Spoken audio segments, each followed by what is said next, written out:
Comencemos. Bueno, muy buenas tardes a todos, a todas. Quien les habla es Andrés Burqueviale, profesor regular titular de las materias Anátomo-Fisiología 1 y 2, correspondientes a las carreras de Enfermería, Kinesiología y Obstetricia. La temática que nos convoca hoy versa sobre la anatomía topográfica y palpatoria.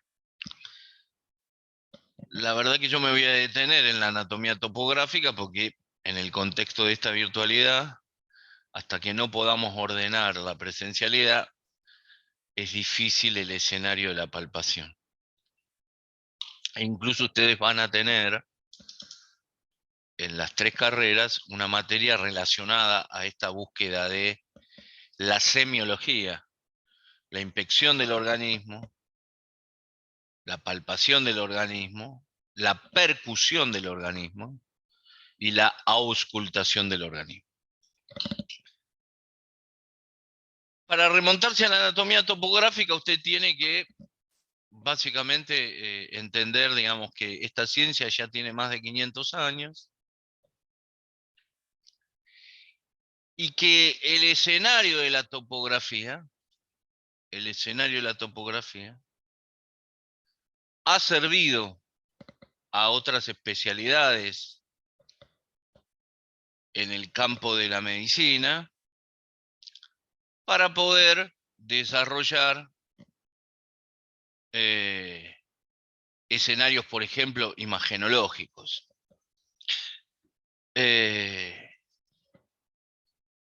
Tengo este libro que es uno de los libros de cabecera que en su momento compré, tomografía de cuerpo, básicamente abdomen y tórax, es la 5ª edición. Bueno, usted tiene aquí la representación imagenológica de la anatomía topográfica. Entonces, lo primero que uno tendría que decir es, ¿qué es la anatomía topográfica? ¿Y para qué sirve la anatomía topográfica? Es una rama de la anatomía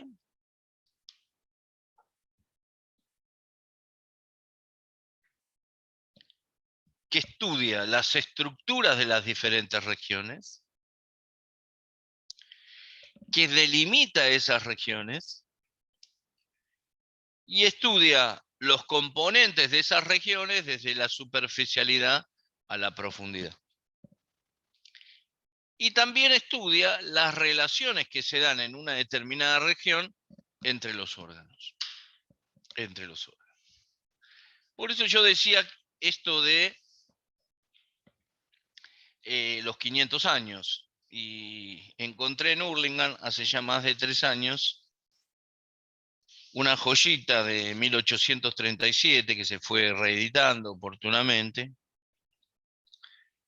de Burguerie y Jacob, este Atlas de Anatomía y Cirugía, es de aproximadamente el 1837, y les voy a mostrar esta imagen. ¿Qué hicieron Jacob y qué hicieron Burguerie?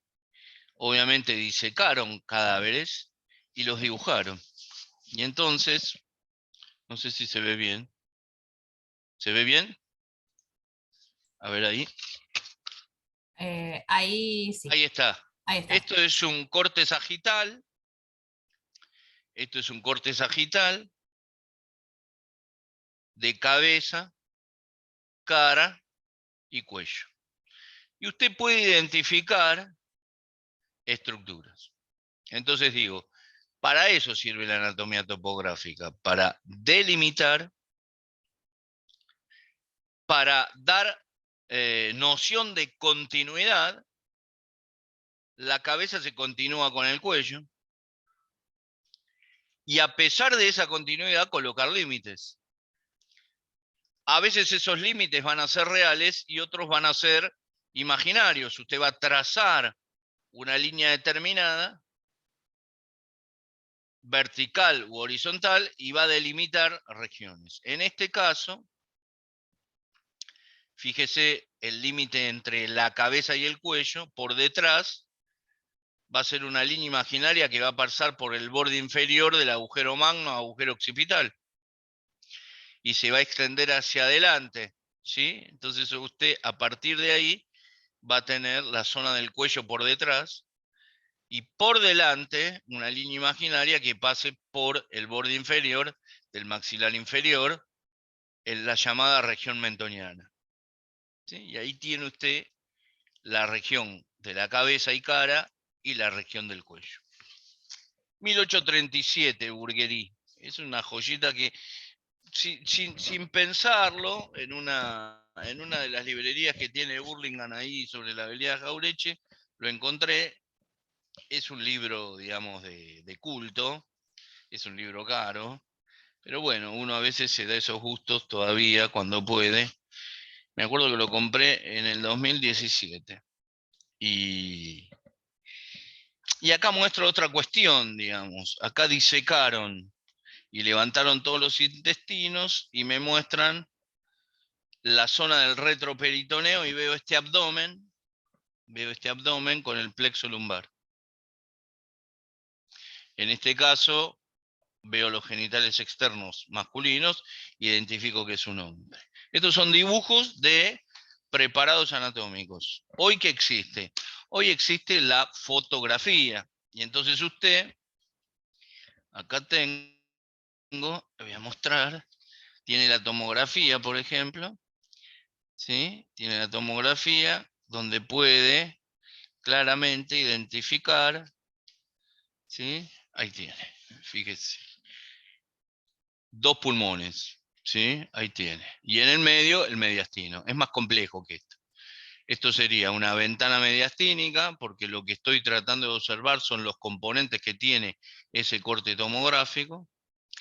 Si fuera una ventana pulmonar, vería esto. Ahora lo muestro. Ahora lo muestro. Cuando lo quiero, acá. Una ventana pulmonar. Vería eso. ¿Eh? Hay una patología, un derrame pleural, pero digo, esto es anatomía pura, anatomía por imágenes. ¿Sí? Incluso cuando usted ve el detalle del mediastino, le va diciendo los componentes que tiene. ¿Sí? Acá tiene, ahí tiene. La ventana mediastínica, cuando se ve en negro, usted tiene en detalle la ventana del mediastino. Y cuando se ve grisecito, es la ventana pulmonar. ¿Sí? Ahí se ve perfecto. ¿Sí? ¿Qué tiene que aprender uno a identificar? La ventana pulmonar y la ventana mediastínica. En el capítulo del tórax, que es lo que, digamos, a mí me ha marcado la vida los últimos 25 años. ¿Por qué doy todos estos ejemplos? Porque hay diferentes instrumentos y diferentes estrategias pedagógicas para llevar adelante la lectura de la topografía. Lo último que encontré también son estas flashcards de anatomía del amigo Nitter, donde aproximadamente en unas 500 láminas, usted tiene, por ejemplo, la cabeza y el cuello. Y entonces busco yo la cabeza y el cuello, ¿sí? Y pongo la vista anterior. Y hago el ejercicio de entender y de nombrar cada uno de los números diciendo qué es. Atrás tengo la contestación a la placa, ¿se entiende? Atrás tengo la contestación a la placa.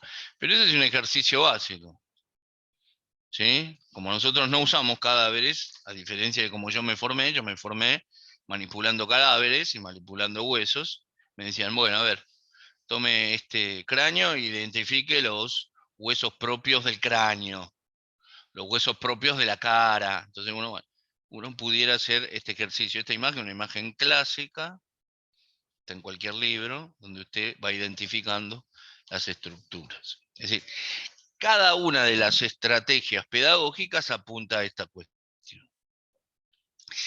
¿Cuál es el otro concepto que usted debiera tener en el sentido de la anatomía topográfica? Lo dije, estudiar el cuerpo por regiones, estudiar las relaciones de los sistemas y de los órganos, Y obviamente dividir el organismo, el cuerpo en regiones. ¿Okay? Entonces, para eso la anatomía topográfica tiene tres principios básicos. El primero ya lo dije, establecer límites. Perdón. Establecer límites. Segundo, perdón, reconocer la continuidad entre cada una de esas regiones. Y seguir un orden determinado. ¿Está bien? En ese sentido, digo, todas las descripciones son de superior a inferior. En el caso de las regiones, ¿no? La región de la cabeza y cuello, la región del tórax, la región del abdomen, la región de la pelvis, extremidades superiores y extremidades inferiores. Bueno, ahí usted va a describir básicamente ese escenario. Entonces, en algunos autores usted va a encontrar cabeza y cuello, tronco, el tronco incorpora tórax, abdomen y pelvis, miembros superiores o extremidades superiores, miembros inferiores o extremidades inferiores. El otro concepto importante es reconocer la anatomía topográfica de la cabeza y el cuello y describir de arriba hacia abajo las siguientes regiones anatómicas. Entonces uno pudiera decir, en la región de la cabeza y del cuello, en la región de la cabeza tengo una región fronto, parieto, occipital. Fronto, parieto, occipital. Tengo una región temporal. Tengo una región mastoidea. Esa apófisis mastoidea es una estructura característica, prominente, que forma parte del hueso temporal. Pero la tengo en cuenta porque sirve de inserción a un músculo importante que casualmente atraviesa el cuello y que le da forma a mi cuello, que es el esternocleidomastoide. La zona auricular, ¿sí? Donde tengo puesto, valga la redundancia, los auriculares, con la prominencia del pabellón auricular, conocido popularmente como la oreja. Cuando coloco el dedo adentro, estoy colocando el dedo en el conducto auditivo externo. ¿Sí? Ese conducto auditivo externo va al medio y de ahí va al interno, que forma parte del hueso temporal en un accidente característico que tiene, no un accidente, un componente característico que tiene, que es el peñasco. La región de la nariz o de las fosas nasales en la cara, la región orbitaria para, digamos, proteger el globo ocular y dar inserción a los músculos del ojo, el recto superior, recto inferior, el recto externo, el recto interno y el oblicuo mayor y menor. La región labial, ¿sí? Con el orbicular de los labios, ¿sí? La región labial superior, la región labial inferior, con un gran músculo que es el orbicular de los labios, y este que marca nuestra risa, que es el risorio de Santorini. La región mentoniana, esta zona que defino por la prominencia que tiene el borde anterior y el borde inferior del hueso maxilar inferior. La zona geniana, recorro todo mi maxilar inferior y aquí atrás, ¿sí? Antes de ascender, antes de que este hueso tome forma de rama ascendente para ir a articularse con el temporal y formar la articulación temporomandibular, esta zona de atrás es la zona geniana. La zona térico-maxilar, ¿sí? Toda esta zona térico-maxilar donde voy a tener básicamente esta articulación temporomandibular. La región palatina o la zona del paladar, la región palatina o la zona del paladar, con el paladar duro, tengo dos palatinos derecho e izquierda. La región de la faringe, continuación de la boca. La región del espacio perifaringio, usted tiene la región de la boca. Bien, y tiene lo que se llama el istmo de las fauces. Ese istmo de las fauces tiene un velo, tiene la úvula en el medio, llamada popularmente la campanilla, y al lateral tiene dos estructuras importantes, forman parte de la barrera inmunitaria, que son las amígdalas. Eso es la zona del istmo de las fauces, ¿sí? ¿Qué es un istmo? Es una zona de paso. ¿Una zona de paso de dónde? En este caso de la boca a la faringe. Esa zona perifaringea, ¿sí? Esa zona perifaringea tiene músculos que se insertan y tiene ahí como dos fositas que terminan siendo generalmente en cuestiones problemáticas dentarias depósitos de abscesos dentarios que se transforman en abscesos perifaringios o periamigdalinos. O también son, esa zona perifaringea es zona de contención, cuando usted tiene una faringitis bacteriana, y tiene un edema importante, una inflamación importante de sus dos amígdalas, zona de reservorio de mucosidad y de esas placas bacterianas, espacio perifaringio. Es de cuidado, es una zona de mucho cuidado, porque básicamente hace 3 semanas interné a una paciente de 23 años con un problema dentario, no pudo, digamos, resolverlo odontológicamente, digamos, hizo una consulta, la consulta fue una inspección, le dieron un antibiótico vía oral, bueno, la infección empezó a avanzar.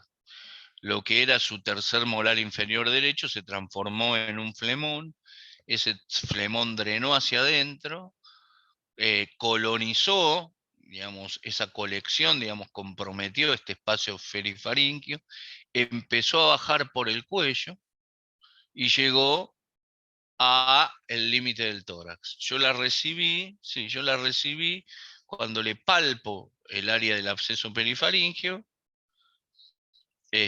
crepitaba, digamos, uno podía seguir el recorrido de esa colección, la colección infecciosa, claramente. Esto tiene criterio de internación. Criterio de internación para rotar antibióticos y para drenaje de la zona.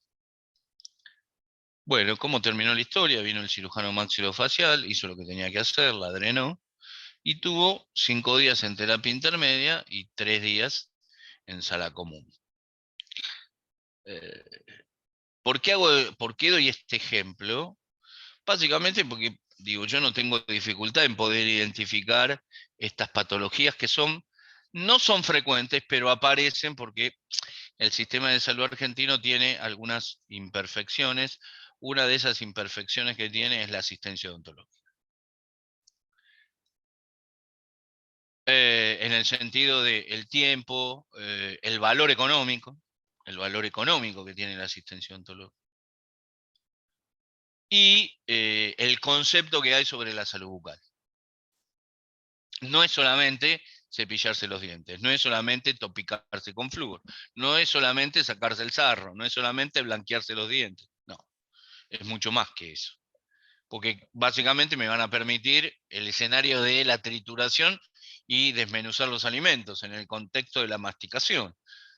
Entonces digo, genera todo un área de compromiso que uno tiene que vigilar. Comunica con los senos. Bueno, digo, esto uno lo ve en estos escenarios o también ve fenómenos críticos con infecciones y colecciones en la zona, en politraumas graves de cara, cabeza y cara, ¿no? Entonces, bueno, uno tiene que vigilar básicamente que ese absceso o esa colección que infecta esta área de la cabeza y de la cara no infecte el área de la cabeza y provoque, por ejemplo, una meningitis. Entonces decía, ¿por qué digo uno no duda? Porque tienen claro esta topografía. Y por último, en la zona, digamos, de cabeza y cuello, la región bucal. La región bucal. ¿Cómo sería en el tronco esta anatomía topográfica del tronco? Entonces vamos a empezar por el tórax. Vamos a empezar por el tórax. Usted va a tener una región central, esternal, que toma el nombre de este hueso impar medio, que se llama esternón. Región mamaria, lateral o bilateral, derecha-izquierda. Digamos, tanto el hombre como la mujer tienen glándulas mamarias. Región costal, entre las costillas y por debajo de las costillas. Región dorsal hacia atrás, porque recuerde que usted cierra el tórax por detrás en la articulación de las costillas con las apófisis articulares superiores e inferiores de las vértebras torácicas. Y la zona del mediastino, ¿sí? La zona del mediastino, que tiene como límite expresito las dos pleuras que cobijan y contienen las masas pulmonares, y el pericardio. Uno sigue descendiendo en ese tronco y va a trazar, como decía, bordes imaginarios, uno que pase por el borde inferior de la última costilla, transversalmente, otro que pase por la prominencia del coxal en este accidente que se llama cresta ilíaca, otra línea horizontal. Entonces usted va a tener tres sectores, superior, medio, inferior. El primero pasa por el borde inferior, esa línea de las costillas, el otro pasa por la cresta ilíaca. Tiene tres sectores, superior, medio, inferior. A eso usted le traza dos líneas verticales. Esas dos líneas verticales atraviesan, ¿sí?, las mamas y siguen hasta llegar a la zona del pubis. En línea recta traza esas dos líneas. Entonces, esas tres regiones que eran superior, medio, inferior, ahora tienen a su vez tres sectores delimitados en cada lugar, en el superior, en el medio y en el inferior. La división anatomotopográfica del abdomen dice que son 9 regiones. Lo puedo hacer lado derecho, centro y lado izquierdo, o lo puedo hacer superior, medio, inferior. Vamos a hacerlo simple. Lado derecho, hipocondrio derecho, flanco derecho, fosa ilíaca derecha. Zona media, epigastrio, zona umbilical, hipogastrio. Lado izquierdo, hipocondrio izquierdo, flanco izquierdo y fosa ilíaca izquierda. El escenario y el ejercicio es colocar en cada uno de esos sectores los órganos correspondientes y sus relaciones. Y por último, dígame cuánto me queda.